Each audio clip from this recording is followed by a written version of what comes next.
एक छोटा सा गांव जहां लोग अपनी जिंदगी की छोटी छोटी खुशियों में जी रहे थे। मगर एक कमी थी, शिक्षा।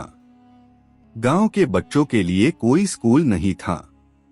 ज्यादा लोग खेती बड़ी या छोटी मोटी मजदूरी करते और उनके बच्चों के लिए पढ़ाई सिर्फ एक सपना बनकर रह गई थी। इस गांव में एक लड़की थी, प्रिया। छोटी सी उम्र लेकिन बड़े सपने।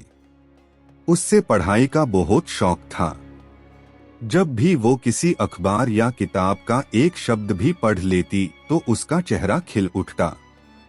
लेकिन उसके दिल में एक कसक थी, जो शिक्षा उसको मिली वो गांव के हर बच्चे को मिलनी चाहिए।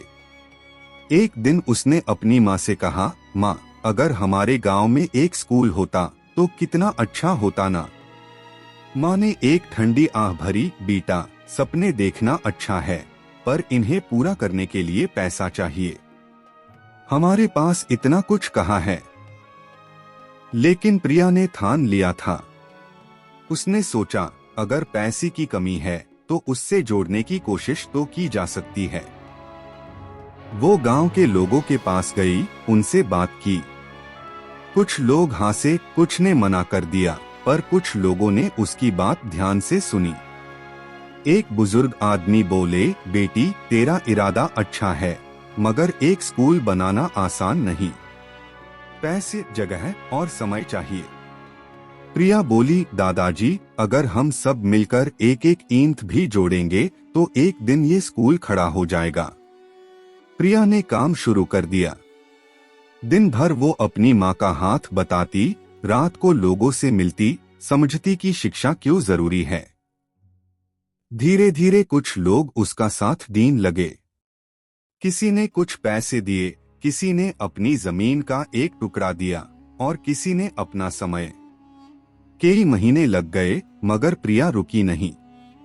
कई बार थकान होती, लोगों की बातें डिमोटिवेट करती, पर उसका जज्बा उससे आगे बढ़ने के लिए मजबूर करता। एक दिन वो दिन आ ही गया जब गांव में एक छोटा सा स्कूल खड़ा हो गया। कच्चा ही सही, मगर एक शुरुआत तो थी। जब पहली बार गांव के बच्चे वहां बैठे, किताबें खोली, तो प्रिया की आंखों में आंसू आ गए। उसका सपना सच हो गया था। लेकिन उसने यहाँ रुकने का सोचा भी नहीं। उसका अगला लक्ष्य था एक बड़ा स्कूल बनाना, जिसमें हर बच्चा बिना किसी चिंता के पढ़ सके। फिर से संघर्ष, फिर से मेहनत, मगर इस बार गांव के और भी ज्यादा लोग उसके साथ थे। कुछ साल बाद वही गांव जिसमें एक भी स्कूल नहीं था, अब एक बड़ा स्कूल बन चुका था। बच्चे वहां हेस्ट सीखते और नए सपने देखते। प्रिया अब सिर्फ एक लड़की नहीं रही, बल्कि गांव के हर बच्चे के लिए एक मिसाल बन चुकी थी। ये कहानी सिर्फ प्रिया की नहीं है, ये उन सब की है जो सपने देखते हैं और उन्हें सच करने के लिए मेहनत करते हैं। जो मानते हैं कि एक छोटी सी कोशिश एक बड़ा बदलाव ला सकती है।